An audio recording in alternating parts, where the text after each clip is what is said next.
wabarakatuh.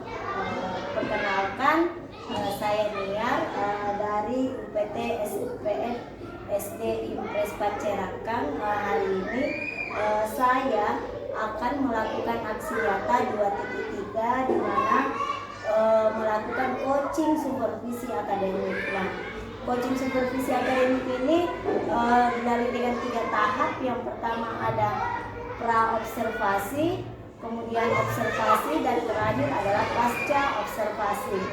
Nah, di samping saya ditemani oleh Ibu Haji Rahmi, guru kelas 3B UPT SPF SD Impres Pacerakang. Beliau nantinya ini akan menemani saya untuk melaksanakan tugas coaching supervisi akademik. Nah, untuk pada tahap pertama ini saya akan melakukan bincang-bincang dengan beliau dalam rangka pra observasi. Baik Ibu, Assalamualaikum warahmatullahi wabarakatuh Ibu. Waalaikumsalam warahmatullahi wabarakatuh. Bagaimana kabarnya hari ini Ibu? Alhamdulillah sehat walafiat. Ibu, kali ini kita akan melakukan kegiatan pra observasi. Nah, di mana kegiatan ini merupakan kegiatan awal sebelum melakukan kegiatan observasi nanti. Nah, pada tahap ini sebelum melakukan observasi ada beberapa hal yang ingin saya tanyakan terkait nanti kegiatan Ibu pada saat observasi. Untuk pertanyaan pertama, apakah Ibu sudah siap untuk melakukan observasi? Insya Allah. Ya, alhamdulillah ya Bu, sudah siap. Kemudian yang kedua, apa tujuan pembelajaran Ibu nanti? Adapun tujuan yang ingin saya capai pada pembelajaran ini, pertama, peserta didik atau peserta siswa mampu mengidentifikasi daur hidup yang benar. Kedua, mengidentifikasi pengertian metamorfosis dengan benar. Ketiga, mendeskripsikan proses daur hidup kupu-kupu ya dengan benar. Itulah yang 3 hal yang ingin saya capai dalam pembelajaran nanti. Ya, baik Bu ya. Ada 3 tujuan pembelajaran yang ingin Ibu capai nanti, tentang daur hidup, kemudian metamorfosis, dan ada daur hidup kupu-kupu. Nah, dari ketiga tujuan pembelajaran yang Ibu paparkan tadi, apa area pengembangan yang ingin Ibu capai nanti? Yang pertama adalah pengetahuan, yang kedua adalah keterampilan. Yang mana kedua area ini sangat penting untuk mengembangkan proses pembelajaran kepada anak didik, sehingga anak didik mampu menerima apa yang saya sampaikan dan memberikan motivasi juga kepada anak bila kita melaksanakan suatu pembelajaran dengan adanya keterampilan. Betul sekali ya Bu. Pengembangan pengetahuan dan keterampilan ini memang sangat penting dalam pembelajaran. Selanjutnya Ibu, bagaimana nanti strategi Ibu dalam proses persiapan pembelajaran observasi nanti? Pertama, saya membuat kerangka pembelajaran. Kedua, harus memiliki suatu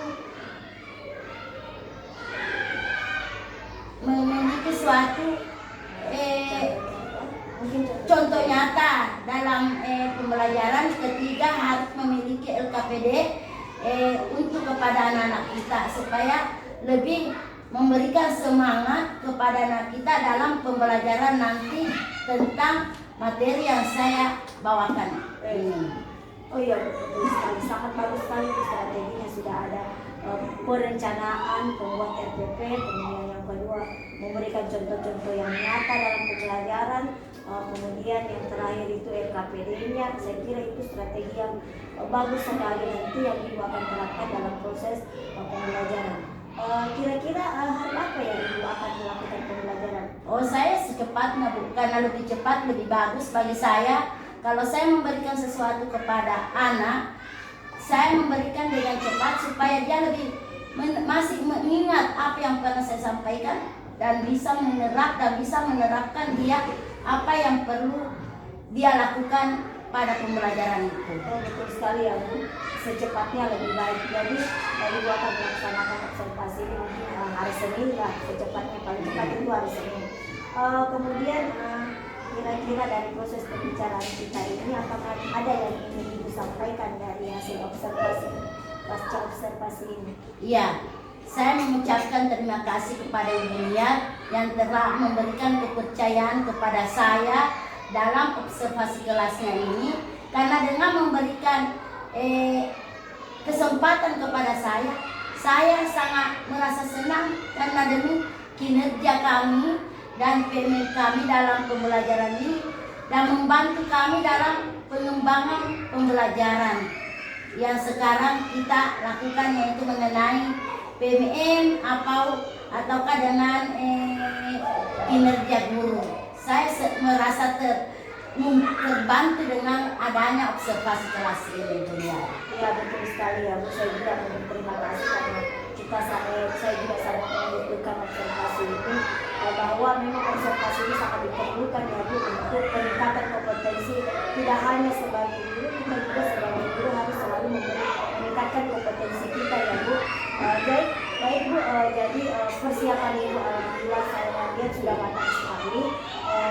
Kemudian saya harap dalam perencanaan itu bisa menjadi pemimpin pembelajaran bagi orang-orang atau teman-teman rekan sejawat yang ada di sekolah ini nantinya. Baik Ibu, terima kasih banyak atas kesempatannya. Saya ucapkan Assalamualaikum warahmatullahi wabarakatuh. Waalaikumsalam warahmatullahi wabarakatuh. Baiklah, demikianlah hasil pra observasi.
Siapa di antara anak-anak yang bisa menyebutkan siklus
dewasa.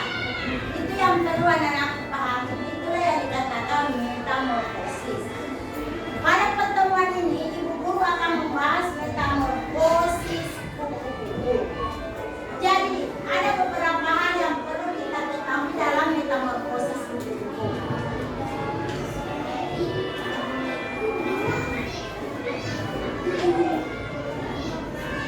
Kupu-kupu melewati 4 fase dalam siklus hidupnya. Sama kemarin yang kita pelajari nyamuk, ada beberapa fase. Sedangkan ini kupu-kupu ada 4 fase yang kita lewati. Pertama telur, kedua ular, ketiga kepompong, dan akhirnya menjadi kupu-kupu dewasa. Ini ular biasa disebut limfa, sedangkan kepompong biasa disebut dengan pupa. Gitu ya. Baiklah. Telur. Dari awal kita lihat telur. Setelah telur dia berubah menjadi ular. Setelah berubah menjadi ular dia menjadi kepompong. Setelah menjadi kepompong dia menjadi kupu-kupu dewasa. Fase pertama dalam siklus hidup kupu-kupu adalah telur. Dan itulah yang pertama dari awal kupu-kupu itu adalah mulai dari telur. Telur itu adalah fase pertama dalam siklus hidup kupu-kupu adalah telur yang diletakkan oleh induk kupu-kupu di atas dedaunan. Jadi ada berupa daunan. Sebentar, perhatikan ini. Di dalam daunan ini, inilah di atasnya ada telur. Warna daun ini warna apa? Dan diletakkan warna telur di atas dedaunan. Itulah fase pertama daripada kupu-kupu.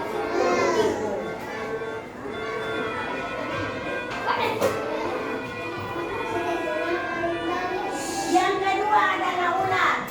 Setelah menetas dari telur, kupu-kupu mengalami fase ular, di mana mereka makan daun dan bertumbuh. Jadi kita lihat ulat itu yang saya tadi katakan sama dengan limfa. Ulat ini di dalam, di atas ini daun, ini juga daun. Di atas daun ini ada ulat yang melekat. Warna apa yang ulatnya? Kuning berbaris hijau. Itulah fase kedua daripada kupu-kupu. Dan perhatikan susunannya nak sebentar. Fase ketiga adalah kepompong. Setelah fase ulat kupu-kupu memasuki fase kepompong, di mana mereka bersembunyi dalam cangkang untuk bermetamorfosis. Dan lihat perhatiannya, perhatikan ini nak. Ada semacam batang kayu, di mana batang kayu ini dilekati oleh kepompong atau sama dengan pupa. Ini ada daun-daunannya, tangkai kayu. Dan inilah alternatif atau fase ketiga daripada kupu-kupu.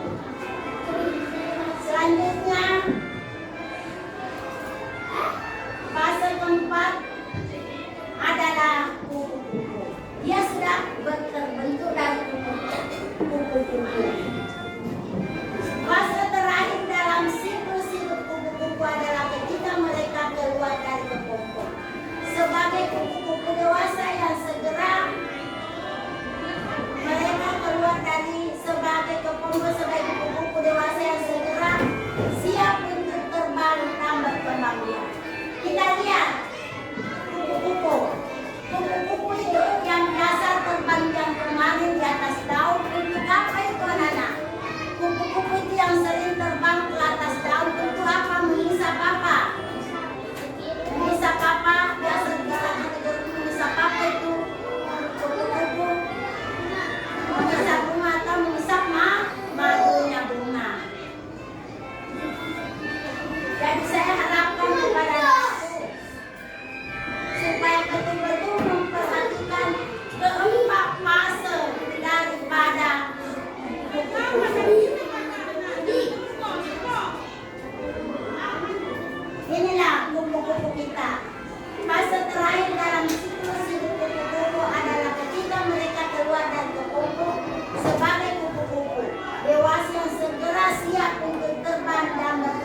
cukup warna hijau ya.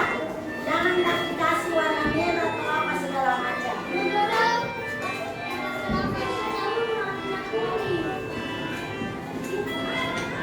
Ya silakan gambar diwarnai. Kalau sudah, sebentar saya akan tampilkan di sini siswa yang selesai membacakan hasil kerjanya, yaitu tolong ditulis namanya di atas ini. Setelah itu warnai gambar yang keempat ini. Setelah itu digambar, dipotong atau digunting. Setelah digunting, ditempelkan pada setiap tempatnya. Oke, sudah paham nak? Kalau ada yang belum mengerti silakan bertanya.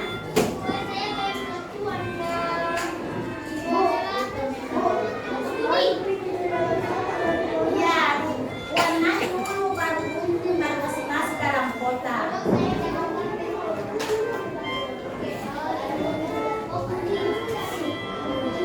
Kalau sudah diwarnai, baru gunting supaya bagus, jangan terbedakan. Kalau sudah digunting susah diwarnai, ya diwarnai memang dulu baru digunting sayang.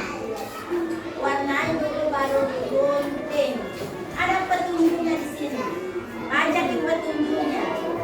Ada petunjuk di sini di atas. Apa petunjuknya ini di atas? Apa petunjuknya ini di atas?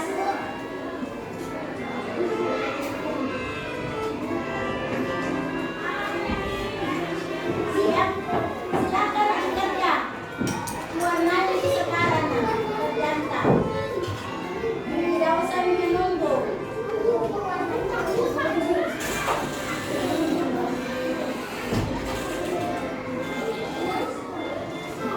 Silakan warnai sekarang, tidak usah lagi menghayal sayang. Boleh diperhatikan di atas. Sedek, warnai ini sedek.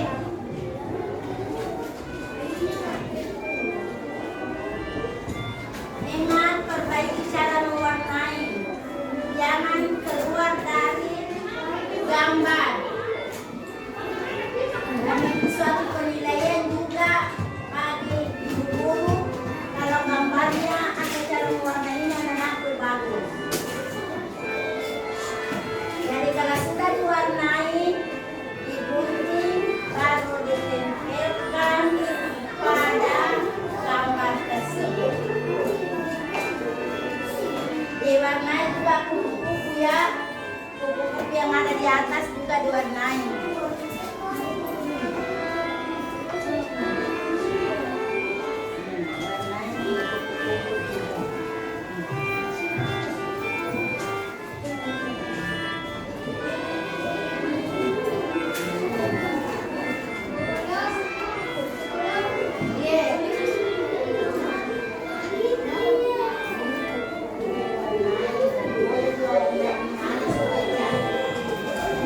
Sudah ini diwarnai.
Apa lagi yang sudah selesai?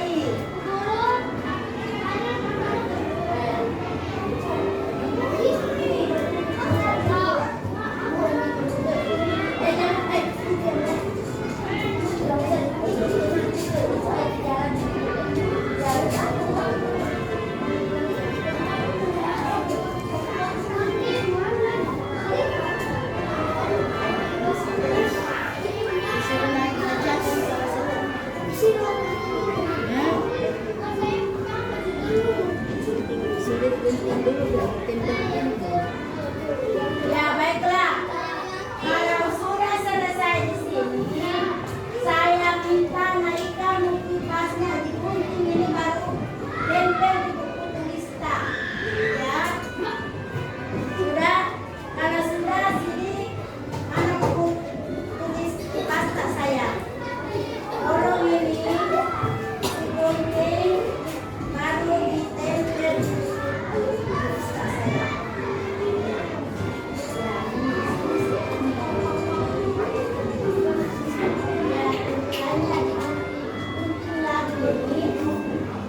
Ingat, tolong perhatian dan nak, kalau sudah kita gambar ini, tolong digunting kembali, baru lem di buku tulis si pasta.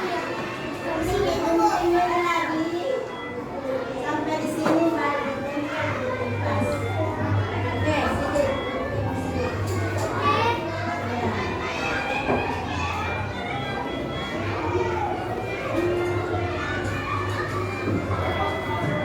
Sudah ditempel itu tempat gambar, tempel lagi, gunting semua lagi baru tempelkan di buku pasta.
saya tepuk tangan pada temannya.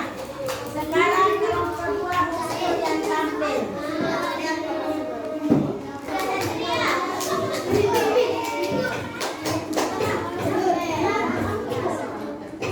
Baiklah teman-teman, saya akan memperkenalkan hasil kerja saya.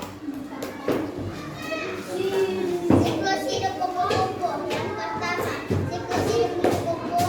Yang kedua, ulat. Yang ketiga, pompong. Yang keempat, Ya, tepuk tangan buat Samantha. Sekarang tangan buat Rusnul. Sekarang siapa mana semua ke depannya.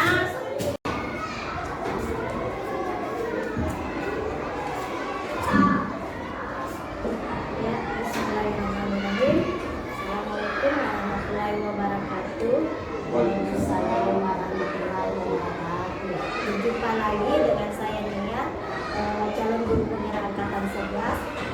Kali ini saya melakukan proses pasca observasi setelah melalui 2 tahap, melalui pra observasi, kemudian observasi, dan hari ini kita masuk pada tahap pasca observasi. Kali ini saya masih ditemani dengan Ibu Hadirah Misaleh, guru kelas 3 UPT SPM SD Impres Pancerakan, dan hari ini spesial ditemani oleh Bapak pengajar praktek Bapak Ahmad Amridin SPD MPD. Baik Ibu, saya akan melakukan beberapa pertanyaan terkait proses observasi kita kemarin. Nah, ada beberapa pertanyaan yang ingin saya ajukan. Yang pertama itu Ibu, bagaimana perasaan Ibu setelah melakukan pembelajaran? Alhamdulillah, saya merasa senang dan merasa berbahagia atas kepercayaan yang diberikan oleh dunia kepada saya mengenai tugas observasi kelasnya. Di samping itu saya merasa bangga karena dengan kegiatan observasi kelas ini banyak pengetahuan yang bisa saya dapatkan, utamanya kinerja kita sebagai guru, BMM kita dalam pengerjaan itu, sehingga termotivasilah bagi saya untuk melakukan kegiatan yang dunia berikan kepada saya. Ya, baik juga sangat memberikan Ibu motivasi dalam proses pembelajaran. Selanjutnya Ibu, kira-kira area pengembangan apa yang Ibu sudah lakukan selama proses pembelajaran? Ada 2 hal yang saya lakukan, yaitu pengetahuan dan literasi. Kenapa kedua hal ini sangat penting saya berikan kepada anak didik saya untuk lebih mengembangkan prestasi siswa saya, di samping kemauan belajar siswa saya sangat bersemangat dengan memberikan 2 area ini, yaitu pengetahuan dan keterampilan. Ya, betul sekali ya Bu, dalam pembelajaran memang pengetahuan dan keterampilan memang itu penting dalam yang ini dicapai dalam proses pengembangan. Jadi menurut Ibu, kira-kira area yang sudah kembangkan ini sudah berhasil mengikuti atau belum? Alhamdulillah, masih perlu saya adakan peningkatan dengan cara memberikan kerja kelompok, di mana dalam pengerjaan kelompok ini anak-anak betul-betul antusias mengerjakan, di mana dalam pengerjaan kelompok saya ini memberikan metamorfosis tentang kupu-kupu, sehingga anak-anak sangat bersemangat, di mana dalam pengembangan setelah saya menjelaskan bahwa hal seperti ini, anak-anak sangat antusias dan sangat bersemangat dalam pembelajaran metamorfosis ini. Iya, betul sekali Bu. Dan untuk kami kalau dalam kita memiliki kelompok supaya lebih antusias.